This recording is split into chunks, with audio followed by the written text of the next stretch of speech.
Hello and welcome to Newsroom. We're coming to you from Islamabad and I'm Sharmeen Ali.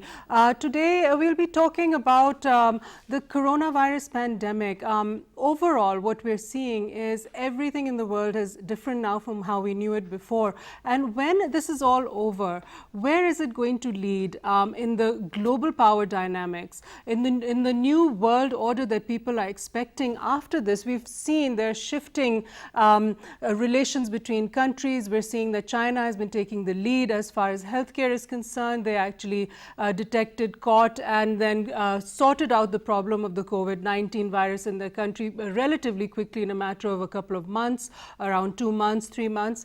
And other countries have failed to do so. They've failed to show leadership. At the same time, we've seen China go all over the world and extend its helping hand to other nations as well, and shown that their diplomacy as far as healthcare is concerned. Now, the leadership that China has shown and the other dynamics where we see the United States and President Trump continuously putting blame on China for starting the virus with his upcoming elections this year. A lot of the relationships there have become soured when they were beginning to get a little better earlier this year. Pakistan here in the middle already has very good relations with China. However, how will Pakistan align itself after this? The remainder of the world, the other issues that we're seeing, the healthcare systems around the world, they are forever going to be different. They're going to be changed. The outlook of governments towards their existing healthcare systems are going to be different. The world economy is never going to be the same again, at least for a few years, where we're seeing, even with the lockdowns easing all across Europe and the United States, we're still seeing normal life is not resuming yet, and it won't for some time. People are still waiting for a vaccine to come out. They're afraid to go out. Malls are empty. Shops and businesses are empty. A lot more unemployment is expected as a result of this, businesses shutting down. How will everybody factor into this? How will Pakistan factor into this? How are we going to adapt going forward? This is the topic for our program today. So to begin with, I'd like to introduce our guests in the studio. We have with us Mr. Shafiq Ahmed, who's a senior journalist. Thank you, sir, for being with us. Thank you very much. What we're talking about to begin with, we also, I'll also introduce right now Dr. Hussain Shahid Surawardi, who's a foreign affairs expert. Thank you, sir, for being with us as well. We also would like to include now Lieutenant General Raza Mohammad Khan, who is a former President NDU. Thank you, sir, for joining us. Shafiq Ahmed, I'll begin with you. As we were discussing earlier, we're talking about new global power dynamics coming into play.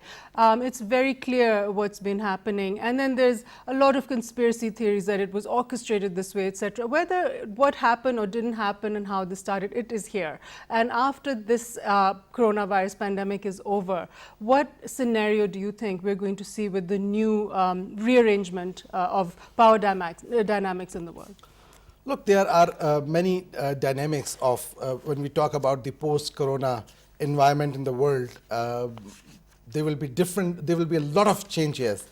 First of all, we will talk about the economic shift. I personally believe it will be a big change because, as for my understanding is concerned, despite having hit hard, China emerged one of the big economic leader in the world as compared to the European countries. The economic growth of China is the same despite suffering from corona pandemic for more than 2.5 or 3 months.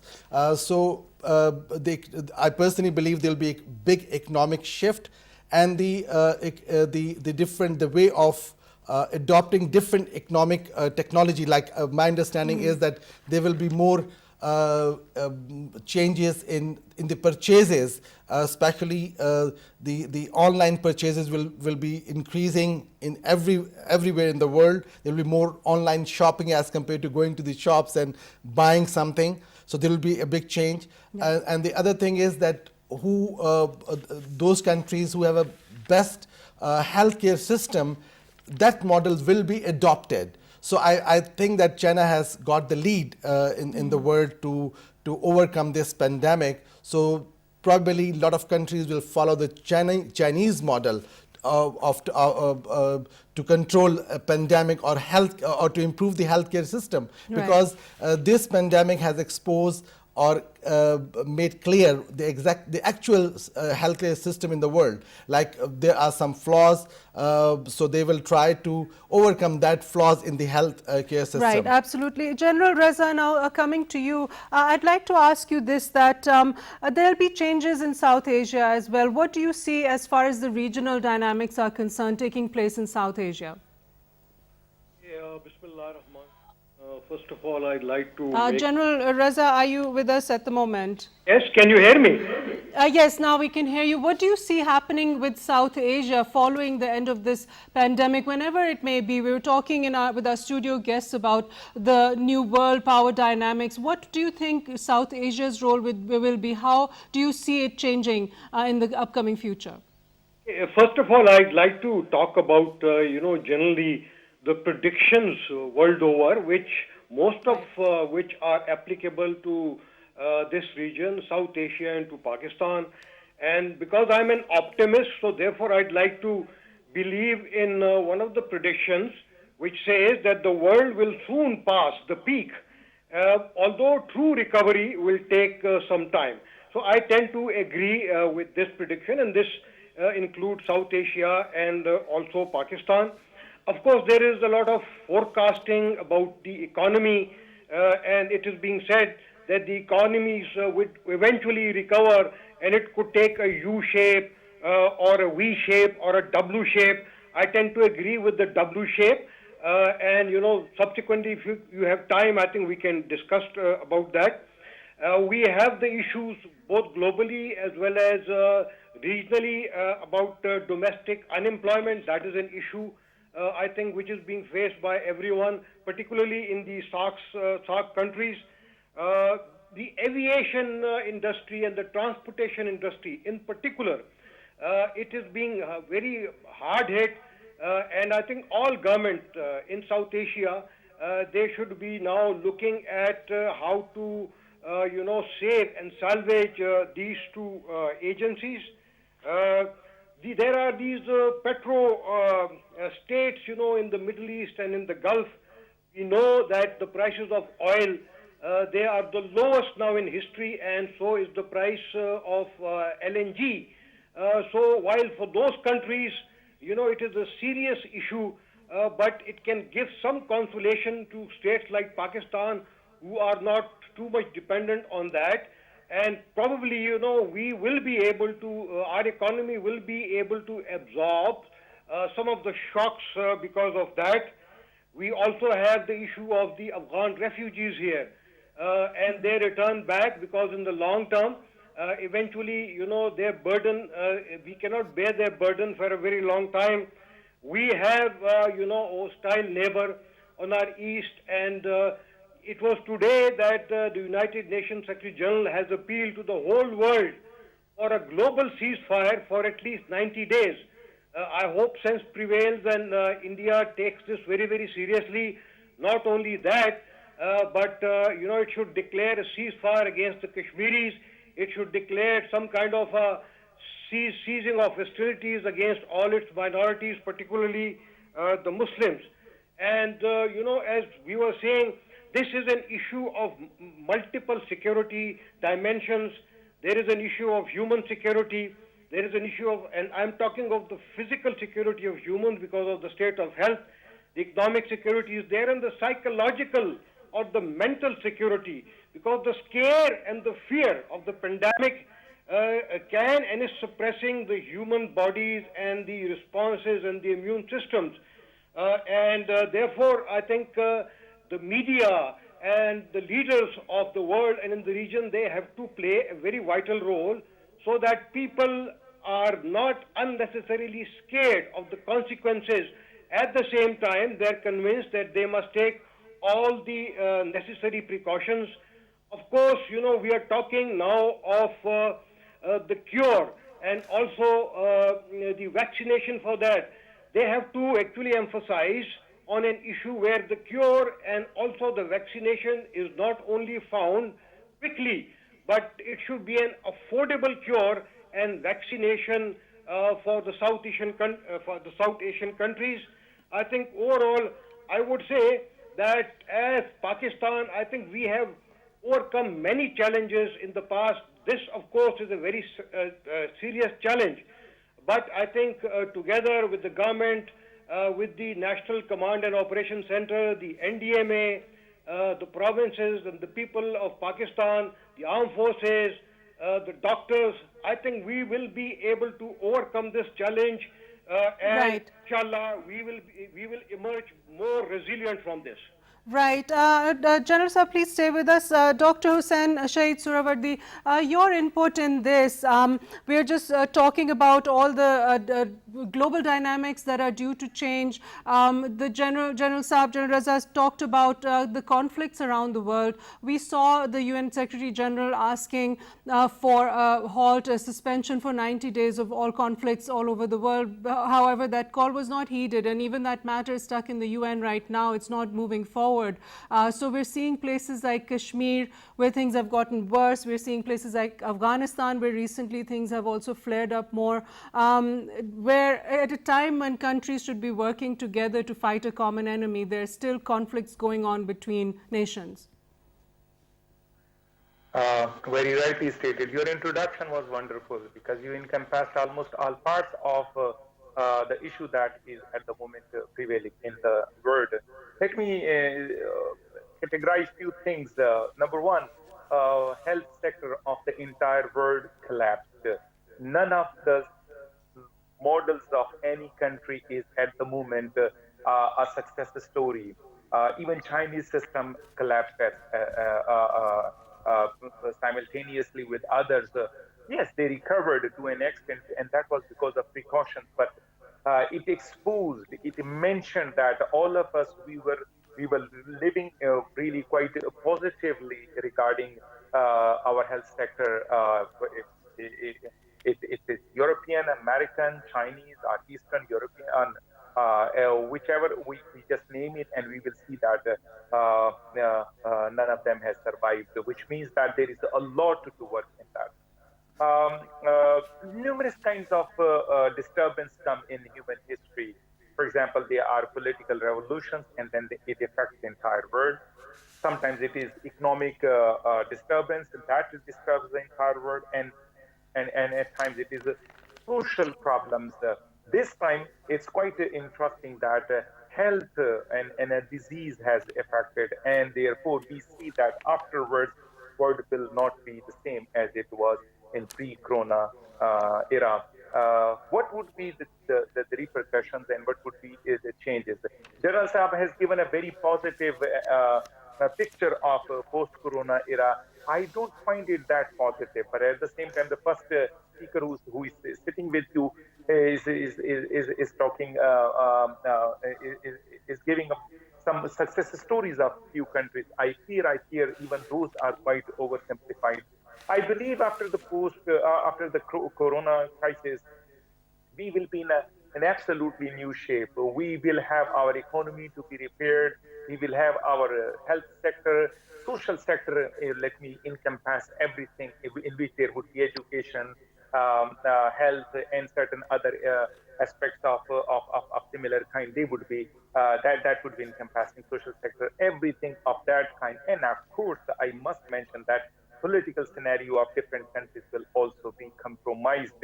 There are certain countries, certain parties are there in government. If they are working very efficiently, they are going for shutdown, proper time, not premature, and then they are lifting it and normalizing it, not premature. This means that party will sustain in country's politics. And rest of all, if they went for some kind of immature policy, of course, then they would face the music and they would be history then.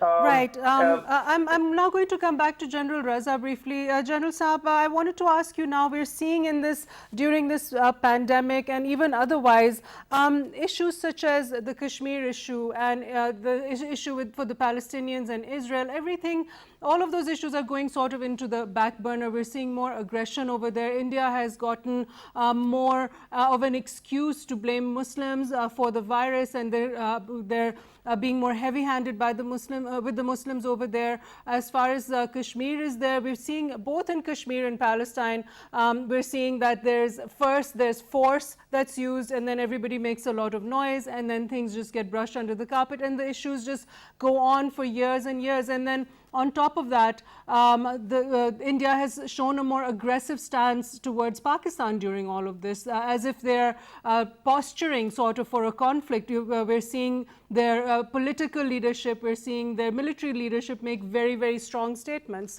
Your input on this? Yes, this is unfortunate that India would like to draw the attention of the world away from its own economic failures and its own security failures in Kashmir. But I think this is not working for them. Very quickly, I'd like to add to this is that I think there were some efforts to reduce the tensions and to discuss all these matters. There was this chance to discuss it during the recently held SAARC meeting, but it did not work out. I think the only countries who are now talking to collectively meet this challenge in the SAARC region are Pakistan, Maldives, and Bhutan. I think the world should put pressure on India to cease hostilities against Pakistan. And as I said, I think if the UN Security Council passes a strong resolution, and that resolution is passed under Chapter 7 of the UN Charter, I think India will have no options but to agree to the dictates of the United Nations Security Council. I'd also like to add that I think the aid given to Pakistan, the very timely aid given to Pakistan by the IMF and by the Asian Development Bank is going to give a lot of support, inshallah, to our economy. We have already, received some promises of aid and assistance from the Chinese. They have also provided us medical equipment, personal protection equipment, and you have heard the NDMA chief that we do not have that much dearth of this equipment as compared to other countries.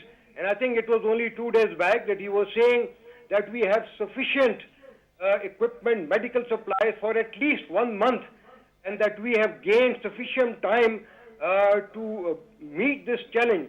So I think the situation is serious, but it is not that dire, and decisions have to be in conformity with the environment of each country. The decisions that our leadership is taking, I think, are in the right direction. They are in line with our environments, and the only thing that is required is that we need to avoid infodemics, and disinformation about this pandemic. Right, we've seen a lot of that. Thank you so much, General Raza Khan, for joining us on our program. That was the former president of the National Defense University. Shafiq Ahmed, now I'll come back to you. The things that we're talking about, Kashmir issue, Palestine, they've become a non-issue for the United Nations pretty much, and it doesn't seem like anything is going to go forward in that. And unfortunately, with our neighbor, where we should have been cooperating, where medical supplies are concerned, the borders being used for movement of healthcare facilities, etc. And then Afghanistan, where a great amount of help is needed right now because of remote areas, as conflicts, the region could have come together and worked very well together. But instead, we're seeing nationalism. We're seeing everybody's closing the borders, they're thinking of themselves, their own countries, and more of the animosity between neighbors increasing. Unfortunately, it is not only Kashmir or Palestine, but I have seen some reports about Libya, where the Haftar, which is not supported by the UN, he is advancing toward Tripoli, towards the capital. UN-backed government is still there, but nobody is stopping Mr. Haftar, who is a private militia. He is advancing toward the capital of Libya. So it is not the issue only of these countries, but what we have seen recently, like the way the leadership of India or the military top officials, they are issuing statements, it is definitely very negative. And international community, beside handling this coronavirus, they should also handle the warmongering or the warmongering virus, which is in the government of Narendra Modi. The Modi government must be stopped from issuing such statements, and the aggression they are showing by resorting to firing at the violating the LOC, and they are killing the innocent people there. So I mean, the international community must pay heed toward this important issue. And regarding the Palestine, the Netanyahu statement is very obvious, and he is planning to have some more colonies in the West Bank, which is the territory of Palestine. They're planning to annex it by Yeah, July. annex, yes. So I mean, even before the election, Netanyahu made a promise with the people of Israel that if you elect me as a president, as a prime minister of the country, I will annex entire Jordan. So he's openly, there's a naked aggression shown by the leadership of Israel, and UN is doing nothing. So I personally believe the UN body has so far not actively prove itself to stop the warmongering or the war hysteria of India and also Israel. Both the countries have this very similar propensity to first go and occupy and then let everybody make noise, and then they don't leave, you know. So, and nobody does yes, anything of course. then. Yeah. This is the responsibility of international community to play active role. If they want, like America should be on the top, should take a lead, because America has taken lead in different Middle East countries. So if America can take a lead to enter their forces, troops, with the name of NATO in Iraq or in Syria or in Libya, why not they can send the troops to stop the genocide or massacre of Muslim people in Kashmir? They should put some restriction. There should be some economic sanction against India for prosecuting the religious minorities in the country, and the same should be adopted in Israel. They are genociding, they are killing innocent Palestinian people, but what we have seen, they have so far done nothing in Israel against Israel, and the same policy they have in India. Like they are not, the support is very weak for the people of Kashmir. Absolutely. At this point, we're going to go for a break. We'll be right back, so please stay with us.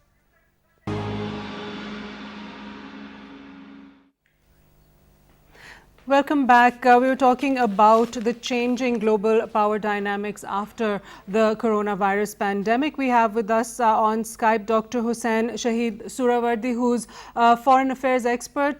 Thank you again for being with us. Now, Dr. Suhrawardy, I'm going to ask you this now. We were talking earlier in the program about the changing dynamics concerning the United States and China. After World War II, we saw the United States as one of the greatest world power, and then there was the Cold War, and after that it became the dominant world power in the world with their very strong economy and military might. But now we're seeing also that China was already starting to catch up, but post the COVID-19 pandemic, we're going to be seeing, we were already seeing changing alliances in the region. India was allied with the United States. Pakistan has a very close relationship with China, but how will Pakistan have to sort of juggle the two countries, their allegiance with China, and also maintain good relations with the United States? It's a very good question, really. At this time, it must be asked. There are certain problems with the American administration at the moment. First thing is they are already struggling with the COVID-19. They are unable to cope with it. Number two, the leadership crisis. The President of the United States has not acted that responsibly as he was supposed to. His non-serious attitude and taking things for granted has really cost him a lot. And that is one of the big reasons that just before COVID-19, he was in a very stronger position for the upcoming elections. But at the moment, he is in his victory is in shambles. He will probably face a very tough time from Joe Biden. On the contrary, Chinese, they acted very responsibly. Leadership was very responsible. Not only that they controlled COVID-19 very successfully, but afterwards they cooperated with the entire world by sending more masks, more medical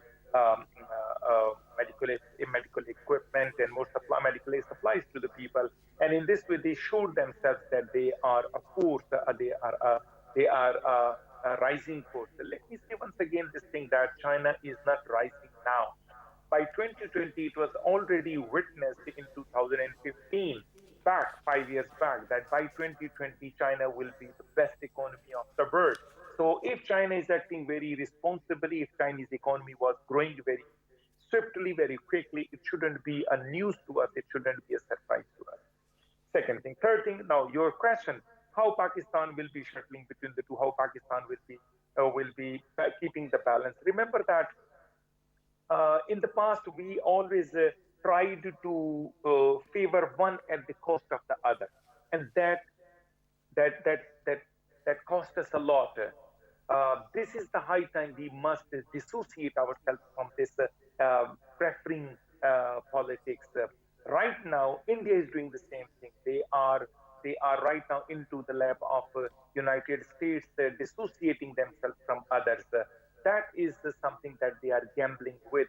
Pakistan at the moment must leave its historical trend of aligning one group and dissociating itself from others. Pakistan has to keep a balance. Like at global level, we have to keep relations with all countries of the world, including United States, and this is what is understood by US policymakers at the same time. However, when it comes to region, Pakistan has to have very close and cordial relations with its neighboring countries, which means China, Afghanistan, India, and Iran. So if Pakistan is getting more close to China, American policymakers, they understand that the neighboring countries are very important for every country. So rather than supporting or favoring China at the cost of US or vice versa, it will be very detrimental to Pakistan's policy. As I mentioned that Pakistan during the Cold War has done this blunder and it faced the music. But in this situation, Pakistan has to keep a strategic balance between China and United States. China must be taken as a very close ally of Pakistan with respect to regional politics. United States is a global actor and Pakistan must have a very cordial relations with them at the same time. Remember that this is the era when we have to go for global politics, which means global relationship at local area. We have to accommodate China. We have to accommodate United States. We have to accommodate our neighboring countries in this region. We have to play a very positive role, and that positive role will come only when we will have more and more bilateral relations with the countries rather than preferring one bilateral relationship upon the other. Right, absolutely. I'm coming back to you now, Shafiq Ahmed. What we were just talking about, the position that China is in now, their economy has opened again. Although it's only functioning at 90%, it's not 100% because all the people are not coming out of their homes yet, and there's still a fear of a resurgence of the virus, another peak. And however, the US economy is completely shut, so already China is ahead. But at the same time, people are still going to be blaming China. For this is where the virus originated. There was some oversight that was done by the Chinese, or in Wuhan, the authorities they had some sort of a mistake or oversight which allowed this to spread. So how will that balance out, do you think? Look, the open animosity between the US and China is there because before this pandemic, there was the trade war between the two countries, as we know. And as Suhrawardy Saab rightly said, that this year will be the election year in America. So Trump was in a very good position before this pandemic. Now he is being criticized heavily by their local population. So he has to shift the blame from himself as the president of the United States to China. So there is still not clarity what exactly happened to the world, from where the virus is originated. China has already said that it started from Wuhan, but it has not originated. They have no idea. And there was a very senior official who blamed even some of the American official or some of the American soldiers, by the way. It's open secret. So still, because it's a mysterious disease, a mysterious virus, it is yet to be ascertained what exactly happened. And recently the statements are coming from the international officials, we don't know for how long this pandemic will continue. And some of them say that we have to live with this pandemic for years even, because the vaccination to be produced by any of the pharmaceutical companies or any country, it may take between 1 year to 2 years. So still we don't know what will happen. So Well, let me go back to the deteriorating relations between the United States and China. Will the United States put some pressure on Pakistan because of the One Belt, One Road, CPEC initiative that Pakistan is so involved in? It's an advantage for Pakistan to be in that. But do you foresee in the future that there will be pressure on Pakistan from the United States? And what do you foresee Pakistan handling this as? How will Pakistan approach this? America doesn't like this One Belt, One Road initiative taken by China. And it is a very bigger plan, by the way. Maybe more than 63 or 64 countries are involved. But CPEC is more important because of the usage of this Pakistani port. It is very important. So there is a pressure. That is why when Donald Trump was in India, he signed agreement of selling weapon to India worth 3 billion US dollars, which is a very huge amount. So already American tilt is toward India because of China and because of Pakistan, and the pressure will continue. But as Suhrawardee Sahab say, I rightly agree, Pakistan must have its own independent foreign policy. Pakistan must have a good relation not only with China, not only because of CPEC, but otherwise we have a very good neighborhood. We must have a good relation with America as well, with Turkey, with Iran, with Russia. We must have our own independent foreign policies, and we must keep our neutrality in the region, because it is very clear that America has a very good relation, established a good relation with India because of Pakistan and the relation between Pakistan and China. So India has given a bigger role in the region, and Alhamdulillah we are very much capable to handle that, and we are handling it, and we should handle by keeping neutrality in the region. Absolutely. Dr. Suhrawardee, now coming back to you, a lot of organizations, their weaknesses have been seen in this pandemic. The role of the WHO has been questioned. They're just sort of being seen as a sort of a watchdog, just giving advice, etc., but with no real power to actually control anything. And we're seeing that, okay, there's a global lockdown, which we've never seen before. We're seeing that there's countries are shutting borders. These are all very, very unprecedented situations. And then we're also seeing the roles of NGOs and all in the different countries being diminished, and the national governments are taking their own decisions about civil liberties, where people can move, where they can't move. They're deciding everything about people's lives, and the private organizations are silent about it. They're going along with what the governments are saying. Do you see that being more roles of governments as far as civil liberties are concerned going forward? And also, do you see a changing scenario with the WHO? Remember that it's an unprecedented era in which we are surviving at the moment. So in extraordinary circumstances, we need to take extraordinary measures. We say in English, extreme problems need extreme solutions. Right now, we are facing an extreme problem that is in shape of COVID-19. So, of course, to counter it, civil liberties will be compromised, and that is one of the big reasons that human rights organizations at international level, as well as at the different national levels, are not speaking anything about the national government's policies of barring the movement and especially depriving people of their very fundamental and very basic rights. Everyone understands that. One. Second thing, yes, you are right. We are going nationalist. We are going nationalist because every country is running for its own survival. Borders are sealed. Nobody's even caring about any other country. Yes, of course, I can say, I have written about it as well, that only China is the country that is going for mask diplomacy or Xi Jinping's plan of medical supplies to different countries of the world. Other than that, very less countries are really concerned about it. And G20 is right now started thinking about giving more and more time to debt-ridden countries afterward. IMF has taken certain steps in this direction as well. So now things are getting opened up. Let me say a few things that are spoken in your studio. Number one, China and United States, they are not openly hostile to each other. Let me say this thing again. No, it is not the case. They both are very friendly towards each other. Their investment in each other's countries is a lot. China is at the moment has invested so much in United States that 160,000 white-collar jobs are provided to Americans in United States by Chinese companies. So what I'm saying is that they cannot survive without each other. Their investment in each other's country is so much and rampant that they cannot live without each other.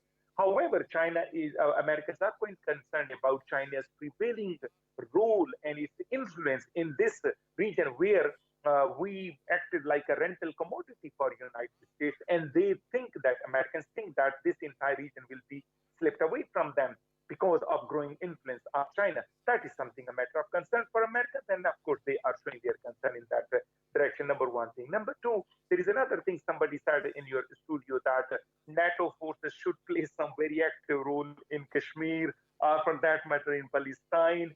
Yeah, I mean, for the sake of saying it's okay, but I don't think that this is possible, because why should NATO play active role in Kashmir and Palestine when they do not have any interest?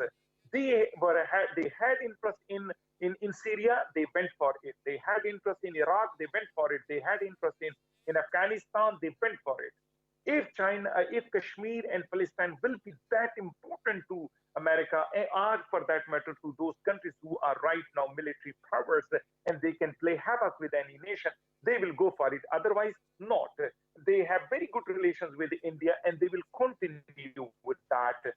My last sentence, developing American relations with India is at the cost, to counter Pakistan.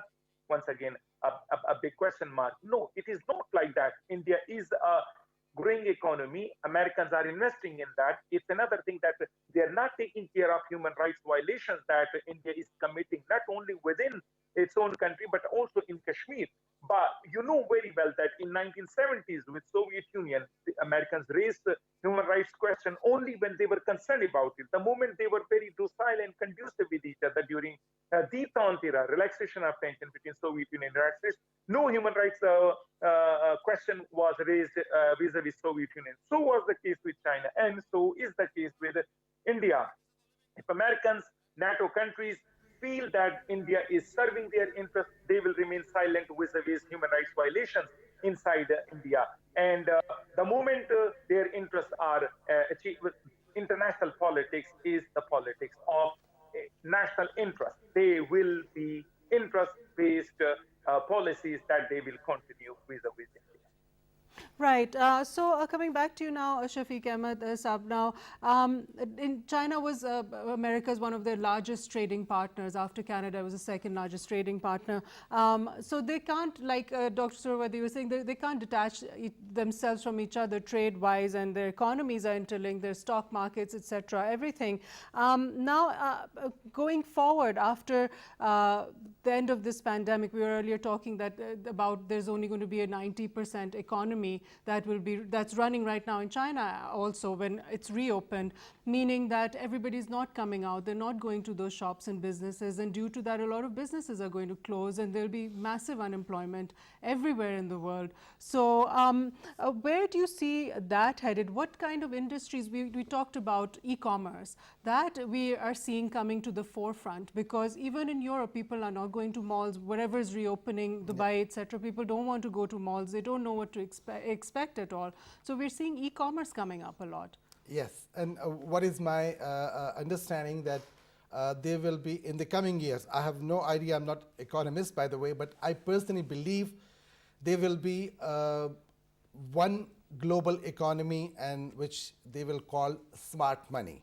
Mm-hmm. It may take few years, how many years it will take I don't know, but there will be more transfer of money through digital, through digits, through when we talk about e-commerce, like it increased during the pandemic, 25% e-commerce increase. People are buying, shopping from internet. Yeah. So there will be more transaction through internet instead of physical exchange of paper money or sending money through the credit card, debit card, which is still, by the way, people are doing it, but there will be more dependency on digital money. So this will be the first thing. The number two, that my understanding is that there will be like people are experiencing work from home. So work from home will also increase. It is because we are experiencing that people are working from home. So the style of working will be changed. So there will be more unemployment. Already we have witnessed massive unemployment in Europe because the aviation sector, the hotel industry, the food and beverage industry, it has been ruined, you can say, during the pandemic. So things will be changed. The post-corona pandemic, More things, online activity. more online However, in activities. Pakistan, our online businesses, e-commerce, we don't actually have the whole infrastructure for that. Most of the orders that people make online are paid through cash on delivery. And everywhere else in the world during the pandemic, nobody's accepting currency because of the virus. The fear of the virus. So the fear of the first virus. victim, what is my understanding? The first victim of the coronavirus is the paper money Currency, and the right. paper, the printing as well. What is my understanding? Like the newspapers, printing newspaper, it will also diminish because there will be a blame that this printing of paper, these are carrying viruses or these are carrying bacteria. So my understanding is all those linked to the printing system will be the victim of this coronavirus, including the paper money. It seems to me it will take few years, but it will be gone ultimately. Right, because even right now, internationally, you're seeing people just kind of swipe their cell phones and from a distance, and that's how they pay for everything. But Paper money is becoming obsolete as it is. Yes, of course, but the question will be what will be the model of future money? We have no idea. Like who will be controlling the money? Because right now every country have control on their money, printing of money. Who is going to be Who is managing going that? to be controlling the money of the entire world? This will be a big question mark. Right. So it's still not clear. But what we can say right now, countries will be gradually shifting toward digital money. They will call it smart money. But we should be very vigilant to know who will be controlling that smart money. Right, Dr. Suravardi, your okay, we're going to stay in the studio actually. So your final thoughts about this pandemic. Healthcare systems, naturally the whole world is seeing shortcomings in their system. Everywhere people are noticing that. Pakistan has learned a lot of lessons. We can also gain from China's experience. Considering our really strong, solid relationship with China, actually we can utilize that to strengthen our healthcare system if the will is there.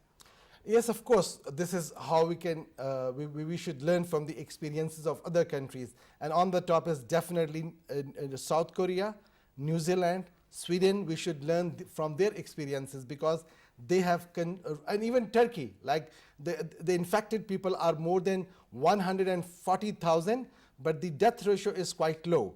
So, I mean, the world should also learn from the immunity system of Pakistan, India, Bangladesh and Afghanistan because we have a strong immunity system. So because where there is a lesser or weak immunity system, they are more infected and the death ratio is very high in these countries. Right, and also the doctors were not prepared for this. I think they'll have to have a different sort of training going forward. We've come to the end of our program. Thank you so much for being with us, Shafiq Ahmed Saab. Thank you for being with us, Dr. Hussain Shahid Suravardi. Both of you, it was a very interesting and a discussion about what we might expect going forward. At the same time, nobody can really predict what is going to happen. We're all in this unique situation together. Let's hope we all get through this together and everybody comes out healthy and safe, and then take it forward in rebuilding our economy, because that is going to be the challenge ahead. Thank you for joining us on Newsroom. We'll see you next time, and that's bye-bye from now. From me, Sharmeen Ali, and from our team at Newsroom.